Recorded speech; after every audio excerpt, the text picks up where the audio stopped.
on board an IMOCA, onboard Team Holcim PRB. It's one of the 5 teams entered for this edition of the Ocean Race.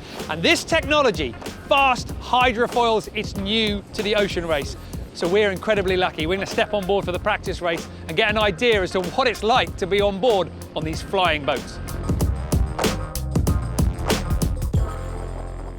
I've got a few moments to go before we start the practice race, and there's the all-important skipper's briefing. So Kevin Escoffier has just got the iPad, just got the navigation notes and all the rest of it. We're gonna try and listen in and see if we can pick up some hints and try and pretend that we know what we're doing on this IMOCA. Practice race. First thing, be careful with the other boats. Careful with foils, careful with the outriggers. We need to practice the start.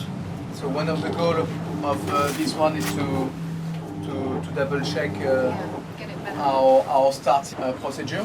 We just had this skipper's brief, a sort of team brief, what sails we're going to use, how we're going to attack the start line. And now, you know, the activity's starting. Everyone's gone up into the bow, they're getting themselves ready. The interesting thing to watch is they've all got these earpieces in. So they don't have to shout.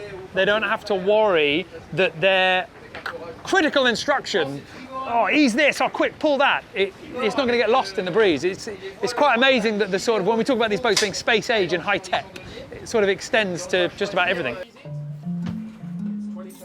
The forecast was meant to be light. When we left the dock, it was kind of medium, and now it's starting to come up a little bit. On the other side of the cockpit, Kevin Escoffier is starting to wear a big smile. But for us here, who haven't really been on a IMOCA before, I'm going to be honest with you, it's getting a little bit nerve-wracking. A quick question. You were saying like 12 knots was going to be like the magic kind of number where things start to get a bit real. What are we up to? So wind speed's here. Yeah. We've got 15.5 knots. 15.5 knots. Okay, so now while I can ask you, where the hell shall I hold on?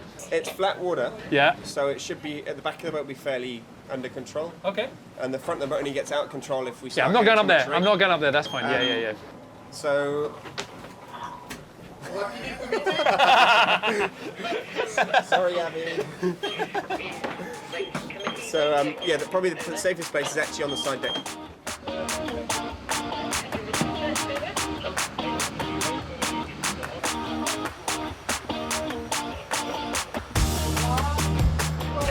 So, you know, you're racing and it's 18 knots of wind speed. So you're going to be doing God knows what speed, kind of coming into the line, but they're still worried about meters and judging where that line is.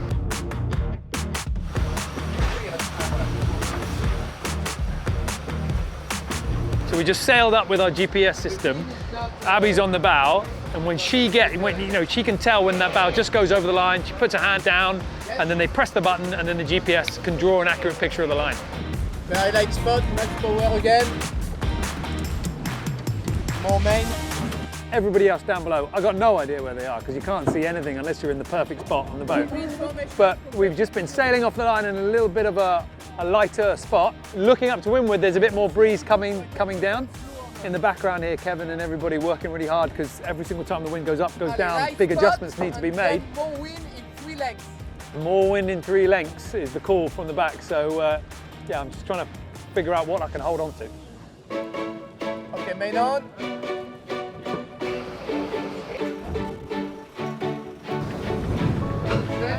Here we go.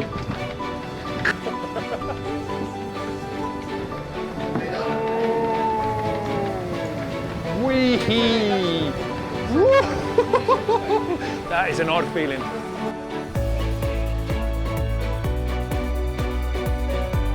Yeah, you can, in the background there's that little whistle of the foil starting to come into action. Right now, the boat's relatively steady in terms of pitch, but it's sideways movement, which is really bizarre because you've got that foil down to leeward, and as that loads up, it's lifting you up and it's kind of pushing you sideways as well, fighting against the push of the breeze. And so there's a kind of a sideways jerk in it, which is a little bit weird. It's a really unnerving feeling, but the big thing is that just how quickly suddenly the speed comes on. We are absolutely ripping now. So a minute ago, I asked Kevin whether the helm was feeling feeling light or heavy. If you sail, you'll know that that's a, every boat's got a kind of way that it feels. And rather than take the time to explain it to me, he just gave me a little, come over here. No girl all the time. Oh, it's a direction and it's a feeling about the heel and the foil. More main? Your main.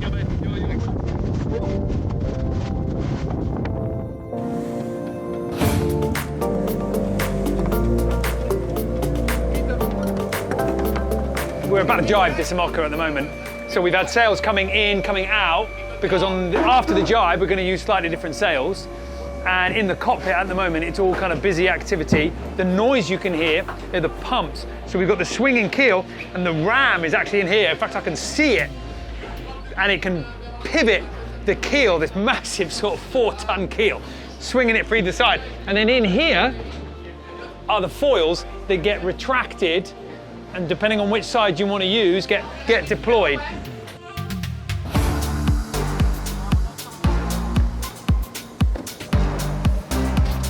Really has been quite the day, it's been quite the experience, doing 20+ knots in 12 knots of breeze. I got to see exactly what they were doing, I got to avoid any of the hard work. But even as I'm talking to you now, I'm braced against this mast. You really cannot ignore this boat. We were thinking this is just going to be quite a calm moment, just to sort of check in with you and say goodbye, and already the boat just adds another 7 knots of boat speed to it and it rips away. It is unbelievable how well these boats attack these conditions. And this is what it is like being on board. Fast and nerve-wracking. What on earth it's going to be like when the conditions are against you.